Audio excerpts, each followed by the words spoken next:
Yeah. Hello and welcome to 25 Cents Video Game Podcast. I'm Chris.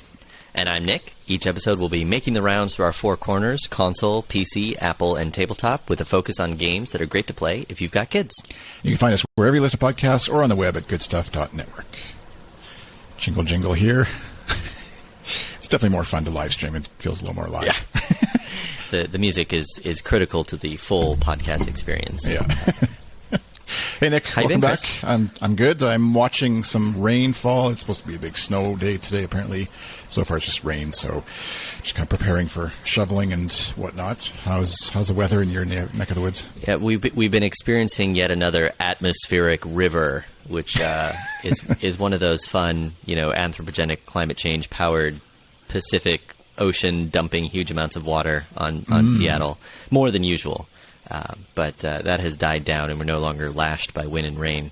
I think Vancouver, Canada, got it worse. There's like mudslides and stuff cutting off the city. Yeah. Allegedly, Vancouver as a city is no longer connected by any road to the rest of Canada. Which, I mean, we can laugh here, obviously, but it's kind of scary and weird. Hopefully they resolve it quickly. But the railway has held on. I mean, we're always pro trains here.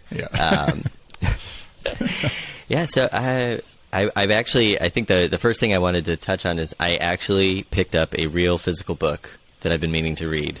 Whoa. I think I got it as a gift last Christmas or maybe last birthday. It's called Reality is Broken by Jane McGonigal, who's a big game designer. So kind of topical here. And there were a couple of interesting things in it. I haven't finished it quite yet. I'm most of the way done. But there was a quote from someone named Bernard Suits that said, kind of in the section defining what a game is, it's playing a game is the voluntary attempt to overcome unnecessary obstacles. And I like that idea a lot. It's a pretty interesting book. It's from 2011, so for me there was some pretty nostalgic game content. She spent some time talking about communities in World of Warcraft, and that's around the peak of my playtime, or maybe even a little earlier. And some of the games she's designed have been kind of these big ARGs or sort of real world mobile phone powered social games. She's kind of big in early Twitter, South by Southwest, right? That crew. I think even quoted Merlin Mann at one point in the book that we know well from the podcast world.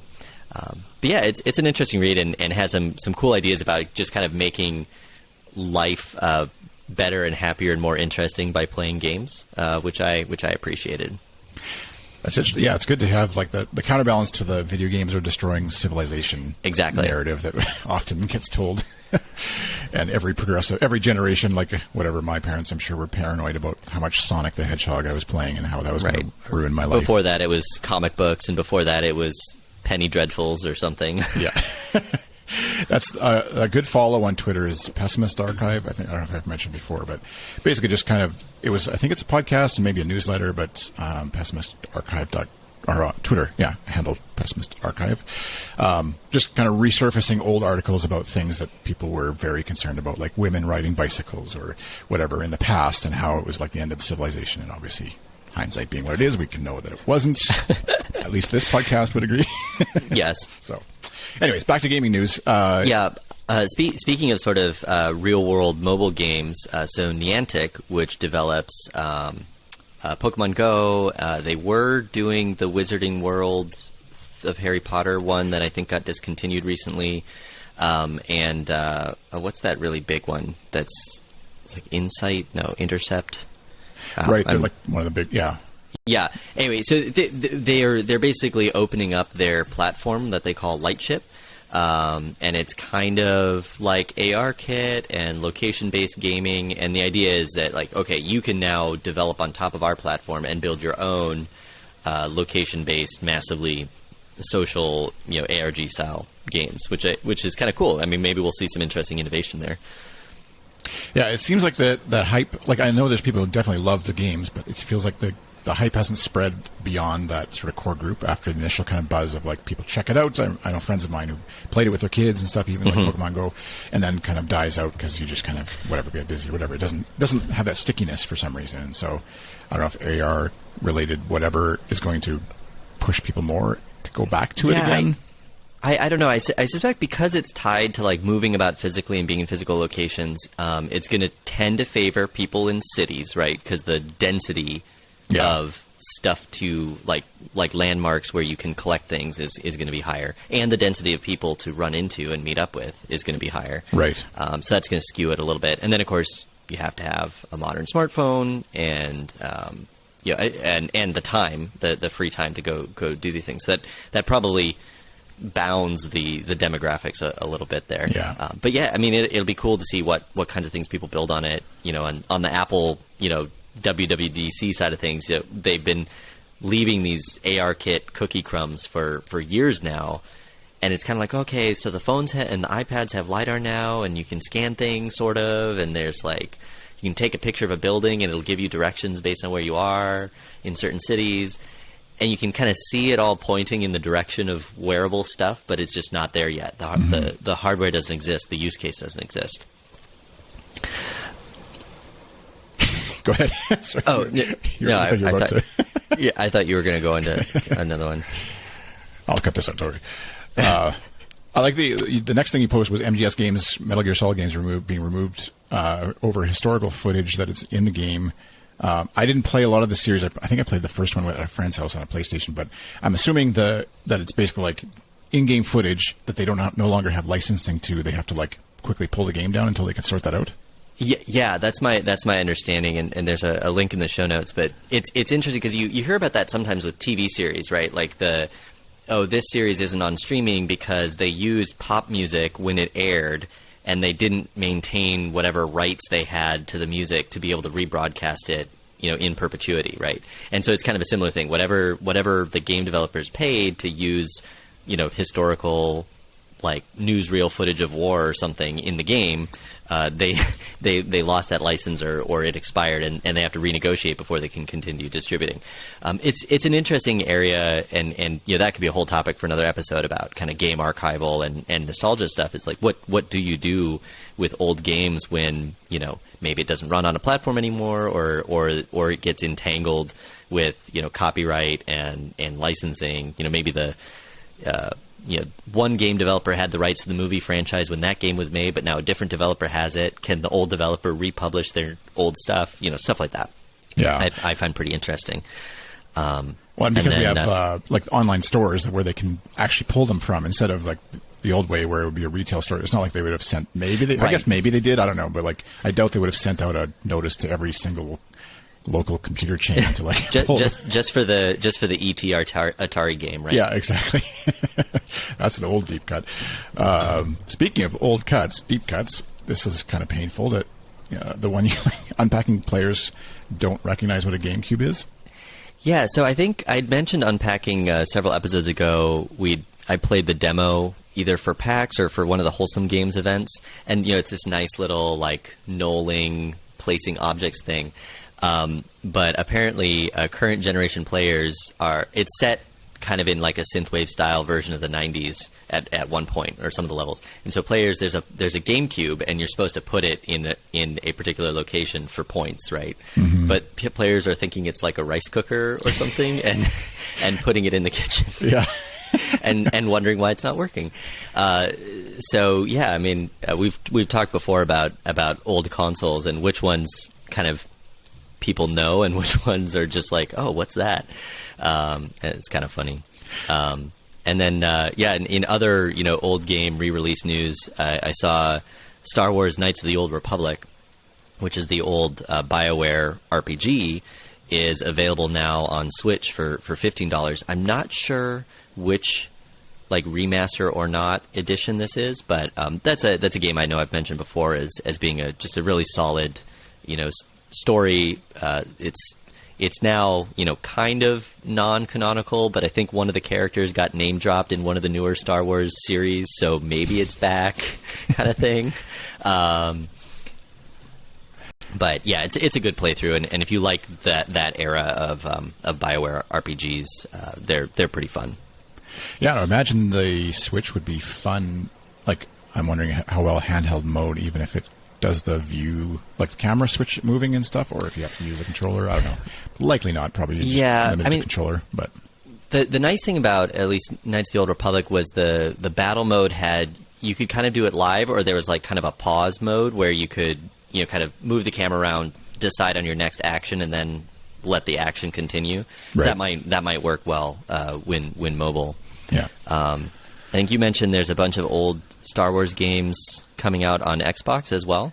Yeah, somewhat related. Xbox's 20th anniversary, I guess, is now, or it just happened. I didn't hear about it until I saw tweets about it, but they added a bunch of backward compatible games. So new, right up to the Xbox X, now you can play like 70 more games that are backwards compatible. Max Payne series, Fear. I never played that one. Skate was a good series. Dead or Alive, Star Wars Jedi Knight 2, Star Wars Starfighter.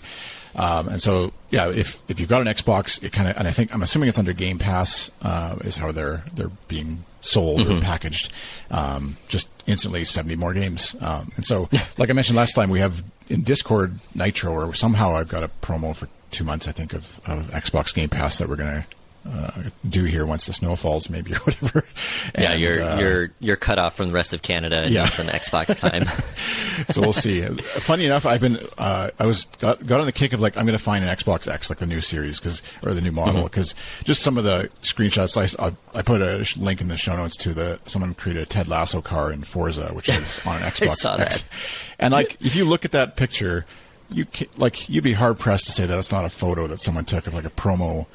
Obviously, if you're zooming in and you can whatever, like definitely eventually you see pixels, but man, like it is crazy incredible. And like I've gotten to the point now where I'm getting frustrated that I don't know if this is old person or new technology thing, but like waiting for NHL 22 to boot up on my Xbox One takes forever sometimes, it feels like, which is really like 20 seconds. But the instant on capabilities of an X. Anyways, I cannot find one. You cannot buy one. Right. I wandered over to Best Buy just for fun, and I asked the sales guy, and this is where like I want the confidence of this sales guy, because I said, so any news on Xbox X hardware? I gather they're just never going to be available. And he's like, well, we should have some for sale on Black Friday, like on a promo deal. And I was like, really? So you can't buy them for a year, but then they're going to just show up on Black Friday on sale. Microsoft is going to discount them, even though they could sell them now for twice as much if they really wanted to. Anyways, we'll see.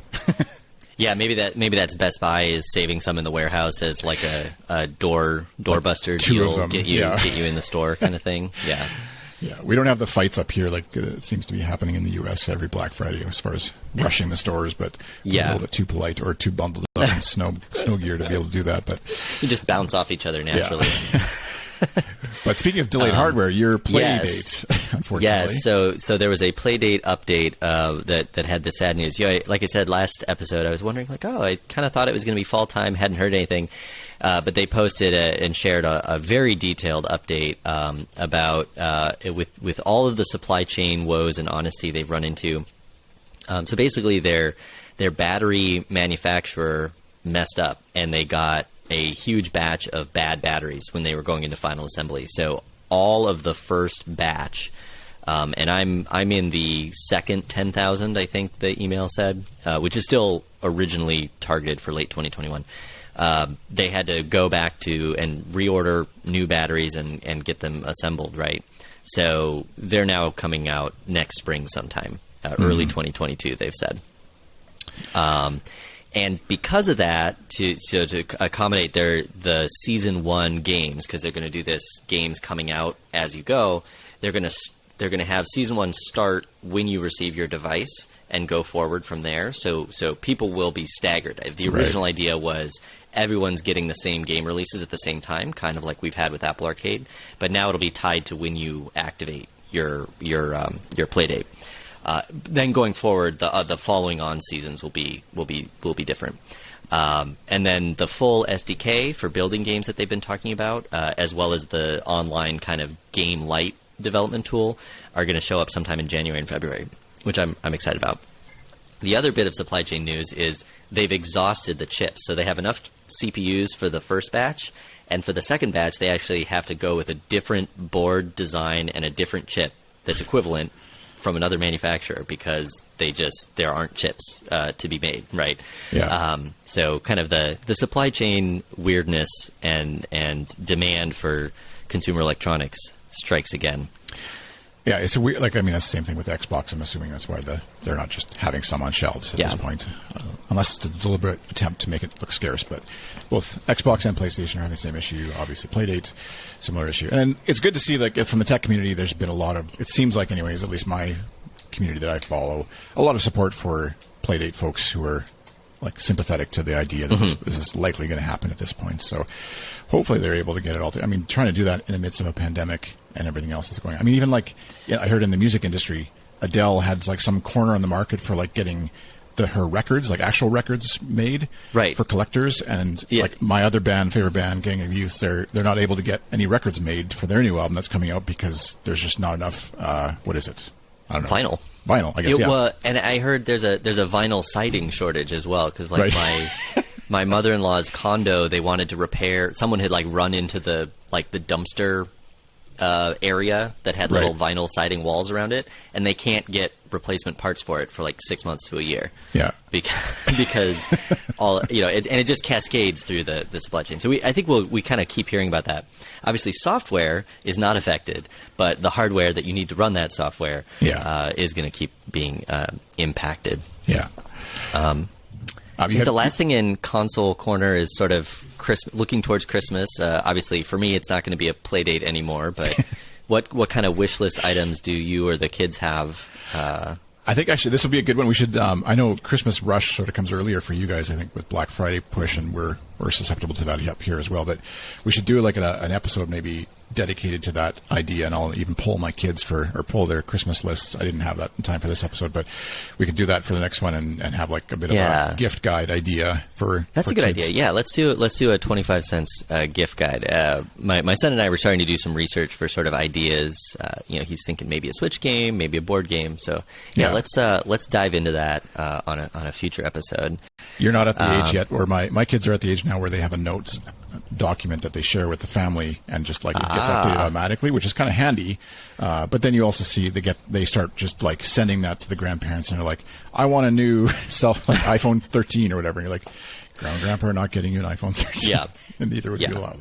But anyways, we'll do that. And if you're out there listening, and you've got suggestions or thoughts on your Christmas wish list that you think might be fun for us to chat about, feel free to tweet at us, 25C Arcade on Twitter, and we'd love to incorporate that into the future show. PC Corner. I dove into. My family was gone for the weekend. It was two things I did besides work is Succession season 1. I binged that 10 episodes, and then played Civilization 6 for an hour, which I probably should have balanced that out better, like had half of one, half of the other. But at any rate, I have Civilization 6 on. I think it was Epic Games, some sort of free thing promo at some point, and pulled it out. I haven't played Civilization since 2 or 3. So it's been a long time, and I was really overwhelmed at first, just feeling that pressure of like so many decisions. And I think I streamed it, and I was like, I don't want a game where I have to make so many decisions, because life has so many decisions right now. I don't want to have to do this, but then actually getting over that initial hump, it was like felt comfortable again back in a Civilization game, and like I wasn't playing with any sort of agenda or focus, obviously just trying to figure the game out. And I'm hoping to find time again to continue that series, or that gameplay anyways, because it's a fun series, and obviously improved graphics, etc. I mean it's one of my all-time favorites, the whole series. I've played everyone from my first all-nighter at a friend's house on Civilization 1 on. Civilization 6 is an odd one because I never bought it for PC or Mac. I bought the iOS version so that my son could noodle around with it on the family iPad. I haven't played it very much though, but it's definitely a nice iteration on the series. I think probably though, just time-wise, Civilization 2 was the one I played the most because I was, in middle school, early high school, when homework was done, you could easily just drop 3-4 hours into a Civ game. I've resisted. Actually, I played a little bit of 4 or 5. I just remembered with my son. We tried multiplayer locally, so it was like turn-based, obviously, like multiplayer, and on 2 Max at the time. And he was into it, but I haven't shown them in 2 years later now. I haven't shown them a new version yet, just to see, because it basically means for me I have to give up my laptop because that's the boot camp machine, right? And then into Windows, and so I'm not ready to hand over my work machine as their toy as well. That makes sense. ExtraLife Game Day? What's that? Yeah, so I did ExtraLife Game Day was the previous weekend on Saturday. So this is a fundraiser. I did it last year. I did it this year again, raising money for local children's hospitals. In my case, Seattle Children's, and did a fundraiser and brought in, I think, like $200 some from various friends across the internet. So thank you to everyone who donated. And yeah, I streamed it on Twitch. I played a couple things, which all Apple Arcade games. So we can touch on that in kind of the next section. A couple games I tried, and yeah, it was fun. You know, it's kind of. I feel like I don't have I'm like too old to stream on Twitch in some way. Like I just haven't developed the sort of natural habits, and so a lot of the time I'm just like focused on the game and my face looks weird or whatever, and I don't have a whole professional studio set up, but it was fun, and got a few random people dropping by in the chat and a few friends as well, so that was fun to do. It's a weird thing that streaming a game on Twitch, like when I did Civilization and when I've done other ones too, and like for most, I think when I was streaming the game, there's nobody watching, so you're kind of like you can see the viewer number, and like it's kind of dumb to like assign value to the playing of a video game like that. It almost goes back to the book you were saying. You're like, sort of the current version of that is like kids play games so that they can get views, so they can maybe get money. I just had a message from a friend who's like, their daughter's playing games on Twitch, and now she has to deal with taxes because she's a Canadian and then minor, and how does she got $300 from affiliate money or whatever, and like how does she account for that? And like all these things are like, you know what, you could just play the game and have fun too. And but I know there is something about like, it's just like what we do with the podcast sometimes when we stream it on Twitch, when we record. We're not doing this one, but there's something about putting it out into the world live that's kind of like a fun thing. And I don't know if you grow up in a world where that's completely normal, then and expected almost that you would be like, of course you'd also stream your Mario game or your Civilization game or whatever. Right. Yeah, I don't know. We'll see. My kids haven't really grabbed onto that as like a thing they need to be doing, but I could see in the next few years here, if it keeps up anyways, which I assume it does, that they'll get into it. I've noticed sometimes when my son is like pretending to record some sort of explanation of something, I think from having seen various videos we've watched, he'll start off with, "Hey guys." Like he's a professional YouTuber, which is just a funny little thing he's picked up on. Yeah. So maybe he will get really into it in a couple years when he's smash that like button. Yeah. Speaking of things liked, backed, donated to, I came across a feed in my Twitter feed, a Kickstarter for a game called Political Arena, which is a very detailed simulation game. Speaking of too many decisions, of a U.S. presidential election, which is my kind of level of sim game. Kind of diving in and being like, oh, how much do I want to spend on attack ads in Massachusetts or whatever. So I forget exactly when it's coming out. It just fully funded, so we'll see. It's come from the main. Guy is a political, kind of humorist. So there's sort of some tongue-in-cheek stuff. From their Discord, it is not going to be kid-appropriate in the sense that there will be, scandals of the kind you can think of. That's not going to be a game I can play with my son. But yeah. Yeah, I think it'll be a fun one to drop into, since I'm sure somehow the like 2024 presidential primaries are going to be starting in the discourse, any minute now, because that's just how we are here. Yeah, exactly. So, and I'm just noticing on their Kickstarter, I haven't done a video game Kickstarter backed one in a long time or ever, I don't think, but they're saying like $20 or more, you just get a discount. So they're not actually. I guess it's $35 or more. You get the game. At what price? I think the one tier was basically like an early order one. It's okay. We'll link to it, and it's always interesting how they choose to like model out or play out these kind of games where it's based on real world stuff that's not like a video game thing normally. Like I'm just thinking of even in like sports games where now they've added like season mode where you're playing as a player and you have contract negotiations, and that's part of like the gameplay, and obviously it's kind of like this decision tree that they've come up with to figure out how and the whole like season simulation. Yeah. So it'll be interesting to see. So you did back it, and It'll be fun to. Yeah. That would be one you could stream and then maybe have some arguments on Twitch. Yeah. Need some controversy.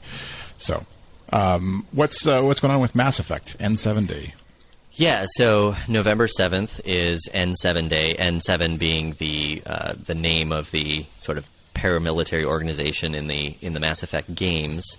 So they often do events, and it's a game with a huge fan community, lots of cosplayers at conventions and that sort of thing. But they did do a little more teasing of the next game in the series. I know. So 1 through 3 recently were re-released and remastered as part of the Legendary Edition. Andromeda was, my understanding, not received very well by the fan base. So I think folks are sort of excited, but also a little worried that they're gonna mess up their favorite beloved franchise again. Right. Yeah. Sorry. I have to remember to cut this out. We're getting a delivery of some. My parents are getting them kids an electronic drum set. Oh, that'll be fun. Through Costco that we ordered, and it arrived within 2 days. We were expecting it was going to be weeks away. So, and it's raining, and so I'm just curious how they're going to. You got to run outside and grab that. I might have to go grab it in a second here. It looks like your UPS guy just pulled up, but so sorry. Mass Effect. Did you finish your thought there? I cut off. Yeah. Okay. Yeah. So we can just bump on to Apple Corner. Can bump it. Yeah, so let's pull into Apple Corner. And you tried. Looks like you tried Castlevania. Yeah, so for ExtraLife, like I said, I was streaming a couple different arcade games from the iMac. So I tried Castlevania: Grimoire of Souls. I hadn't really played too much of the Castlevania games. I know my wife did on Genesis way back. But this game is basically, there's like a tiny amount of Metroidvania action platformer trapped inside a complicated character item upgrade menu system. So you play like a 2-minute level, and then you're busy like figuring out what to unlock and upgrade for the next time you play. There is a nice auto attack mode, which I think makes it more accessible and more friendly on mobile. Like I said, I was playing on the computer with an Xbox controller. But what I didn't realize is this is not a new arcade release. This was actually originally an Android game in 2019. And you can really see how they sanded off all the IAP in-app purchase stuff and shoved it into arcade, because there's like different currencies you're tracking and magic stuff you're collecting to upgrade all your swords and armor and whatnot. So I don't think I will go back to this one. If you really want a Metroidvania, like Metroid Dread came out, and that is supposed to be a much better game. Yeah. Yeah, I tried I played the original Castlevania 1 and 2, I think, or something, and so I was like a little bit of nostalgia trying to play it, but yeah, I didn't get very far with it. And that's interesting to note that it was an Android game back in 2019, and so built around in-app purchase, and so yeah, that would be a weird kind of like retrofitting, I would imagine, just trying to like programmatically trying to figure that out and make it work still, both technically and as well as for the game players. Or speaking of an old one, Oregon Trail, you tried that as well? Yeah, so I'd played this when it first came out on arcade. It's a really nice new edition. I forget which episode we talked about it in. But yeah, I streamed this one. It was kind of, I resumed my game, getting back into it. There have been a ton of updates. I think I had to tap through like 20 onboarding screens of like, now this mission is unlocked, and now, you can go fishing, and now you can, take the California Trail instead of the Oregon Trail. And they've added a bunch of little story quests that you can go and unlock. So there's a lot more game there than there was when it first came out, which is a sign that there's enough player base that the developers want to keep maintaining it on arcade. The menu system and stuff works okay with the controller on Mac, but it's definitely one of those touch-first games where it's so much easier and obvious to just like tap the character, the inventory item, or whatever you're doing in game. And my son started playing it a little bit too. I think he doesn't. The history part isn't quite there yet, but right now in school, in second grade, they're doing a history of the Americas unit with a focus on indigenous folks. So I think he's seeing a little bit of the connections there, because this version of Oregon Trail tries really hard to feature not just the white settlers going all manifest destiny across the country. Right. So it's interesting to see how he makes those connections there. And then the other, not as part of ExtraLife, but just this week, Galaga Wars Plus came out on arcade. So I had never played this when it was out before on mobile. I don't know, did you ever play any of the original Galaga incarnations? I feel like I must have. I don't remember specifically whether, like, definitely this style of gameplay, but I don't know that I ever specifically played this game. So, how did you find it? Yeah, it's pretty good. You know, it's kind of like it's mostly 2D, but the elements are 3D, right? So the graphics look pretty nice. But the strange mechanic is if you take your hand off the screen, the game pauses, and while your finger's on the screen, you're continuously shooting and moving, right? I only played this with touch, so I don't know how that works with the controller scenario. But what I found was that just sort of continuously pressing, even if only lightly, really starts to cramp up my old man hand and wrist. So it is not a long game session. I played several levels, but I do like it's a fairly difficult game. Like you run into one guy. I think you can spend 100 coins for an extra life in certain cases, but when you die, you're pretty much dead. So you don't get very far. Although you can earn like warps to jump ahead to a later level and get more points and kind of start on a later, harder level if you want. I think I'll fiddle around with it a little bit more. I don't think I ever played any of the classic Galaga. I was more into the Ambrosia game clones, the Mac Shareware clones of all the classic Atari games. But right. I don't think they had a Galaga one. I think their swoop was more like Space Invaders, if I remember right. Right. I don't know if you played any of those in the 90s.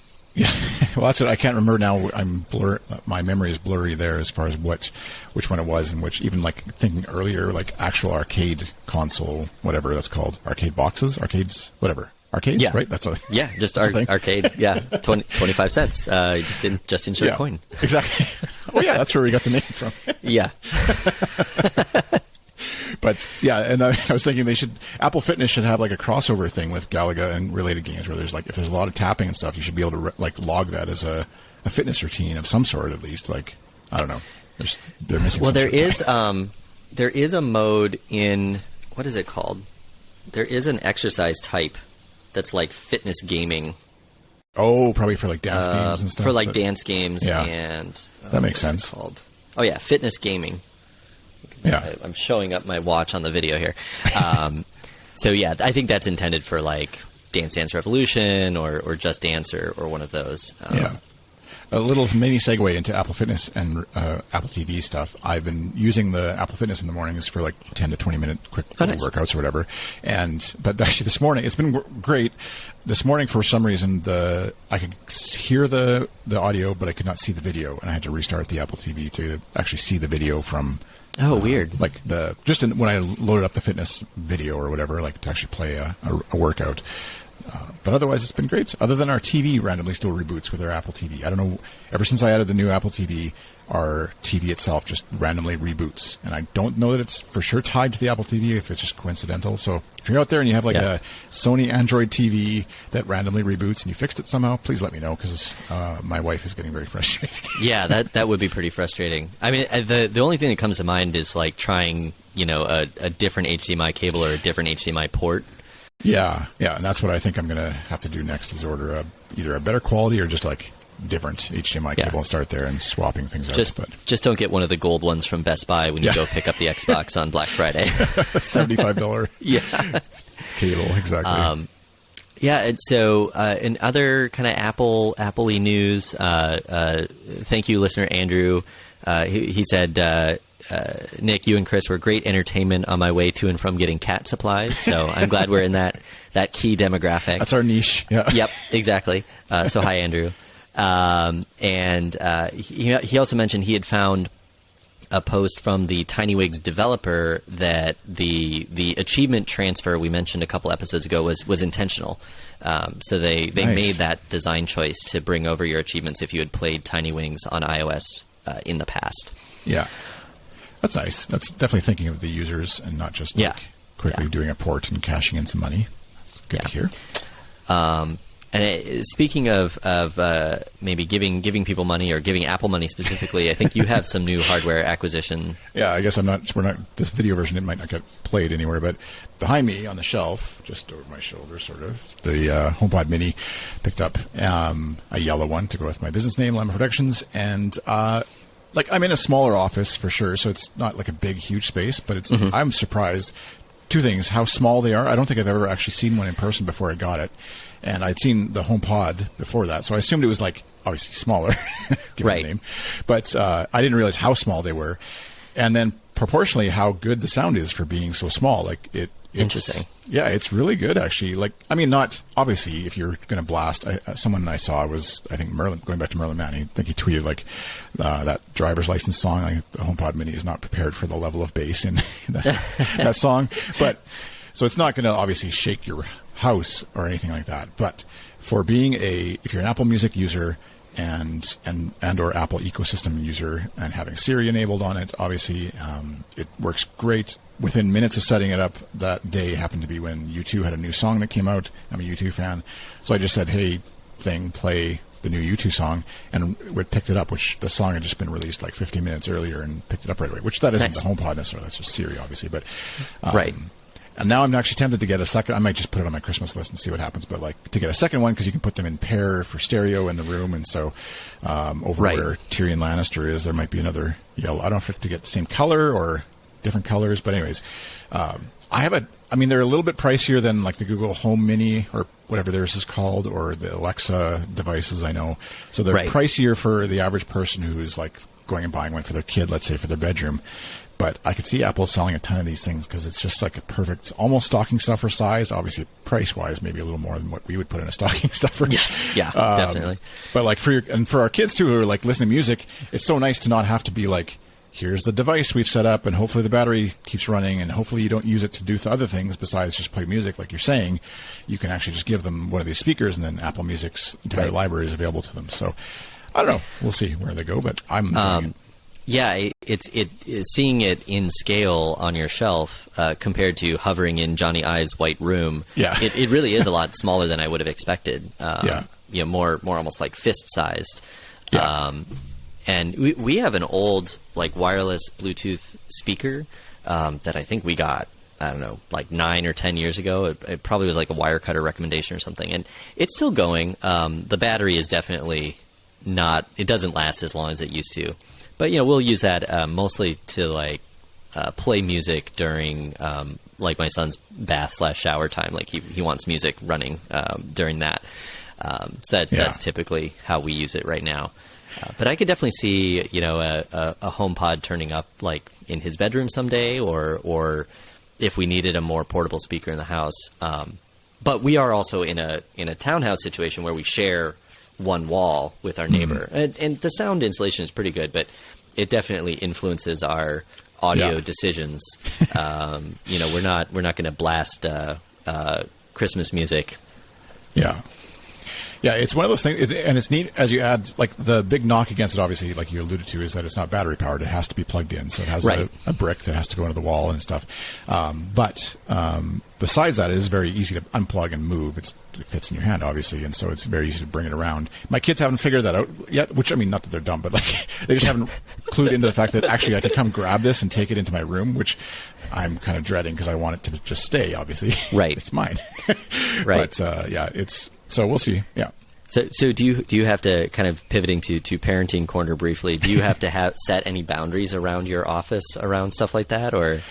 No, they have, from time to time they get on a kick of using my computer for some schoolwork or whatever, or the Mac Mini actually we have is still in here. I've still claimed, which is technically theirs, that I'm using for processing audio sometimes. So a little bit of give and take, but they did because they can do the hey device command to it right now. and it works, I didn't lock it down just to my voice, which I may have end up doing. Then sometimes they'll use that. Or like last night, actually, my daughter was trying to play some Christmas music that none of the rest of the family wanted to listen to. And so she just turned it on in my office and blasted it, which we can still hear in the kitchen. And that was kind of her way of subverting the family desires for less pentatonics at supper time. But other than that, we'll see. I might lock it down a little bit. But yeah, they haven't actually sort of ventured. They kind of see this or understand, because I've been doing this for 10 years now, working from home more or less. They kind of see it as a bit more sacred, I guess, to use a too heavy a word, than just like a regular study might be for someone who doesn't work from home, I guess. So right. And yeah, so we'll see how the HomePod Mini survives over Christmas here. Yeah, I think not too much else going on in Apple Corner. I saw there's a Fraggle Rock TV Plus show coming. So I'm not sure how that connects with like Jim Henson versus Disney versus Muppets. I know I watched the old Fraggle Rock way back and really loved the dozers, I think they were, the little guys who were always building things. Yeah. Engineer brain at a very early age, I guess. So I'll probably check that out when it comes out with the family. I showed the kids the trailer, I think, and my wife and I both had watched the original series, and our kids were kind of like meh about it. And I think it's just like the generation, their age, obviously they're a little bit past puppets being fun and interesting. But I could see if I was watching it, if I just turned it on, and they would happily watch me type in Excel documents. So they're just like happy to have a screen. So yeah. But yeah, there's definitely a nostalgia button there for a lot of people. I think that'll trigger. So yeah. And then I think one last nostalgia point is lately I've seen I don't know if you ever played any of the old Bungie Marathon series on Mac in the sort of mid 90s. So I think technically Halo and Marathon exist in the same universe, but they don't make a lot of those connections explicit. And obviously Bungie as a Mac developer, that ship sailed when Microsoft rolled up with all the money to make Halo for Xbox instead. But a friend of the show, Angela, mentioned, I think earlier today, it's like, she just really wants to go play. So there's an open source modern version of the engine called Aleph 1, which allows you to load some of the old data files from the original game and play on current devices. But then like a week ago, a friend of mine from college, Gabe, was talking about like, hey, did you ever play, Marathon multiplayer? I was kind of thinking of getting a game together again with some random people. He's just tagging some folks he knows on Twitter. And it's funny because I know I played bits and pieces of all the games, but I don't think I ever actually finished the games, maybe. But it'd be fun to go back because I think the story was at the time relatively involved for what was otherwise a pretty straightforward first-person shooter. Yeah, that's fun. Yeah, no, I never played that because I wasn't a Mac person until after, I think, some of that, or I don't remember the timeline exactly, but right. I was more a PC gamer, and then I didn't have any Mac gaming friends at the time. But I mean, Mac gaming in the 90s was, as previously alluded, it was basically like, what did Mac Play / Aspire port for you, exactly. Or like random indie shareware, and then a few weird exceptions like Bungie making Mac first games. Yeah, it's a bit of a wasteland. So I think I'm thinking time-wise, we'll have to leave Tabletop Corner for another time, and maybe someday I'll sneak Star Trek Corner in here too. I just saw you snuck that in here. I put something in the doc because there's the new kids-oriented show, but we can talk about that another time. Okay, yeah, we'll sign off for now. But thank you so much for listening to 25 Cents, our video game podcast. We'd love to hear from you. You can find me on Twitter at iChris. And you can find me on Twitter and most everywhere else as UltraNerd. That's NURD. And you can find 25 Cents wherever you listen to podcasts. Of course, be sure to check out the other shows at Goodstuff.network and the Goodstuff Patreon, patreon.com/Goodstuff. And we should throw in your twitch.tv/UltraNerd, right, is your Twitch streaming. And I was doing it on the Goodstuff channel, which is twitch.tv/GSFM. We'll try and like route that so it auto streams Nick as well, or whatever, or backwards and forwards, however that works. And so you can follow either one or both to get notified when we go live, if we ever do again. For Yes, yeah. My Twitch streaming is pretty limited because when I can play games and like chat and be on video is a narrow time window most days between work and family. Yeah, exactly. There's people who stream and do stuff with like their kids on TikTok or wherever, tons, and it seems like whatever. But there's still something in it to me that's like I want them to choose when they're ready to go on and do that stuff and not be unaware. Same. So, but anyways, we'll see you there if we do. Yes. Thanks for listening. See you again next episode. Bye. Bye. All right.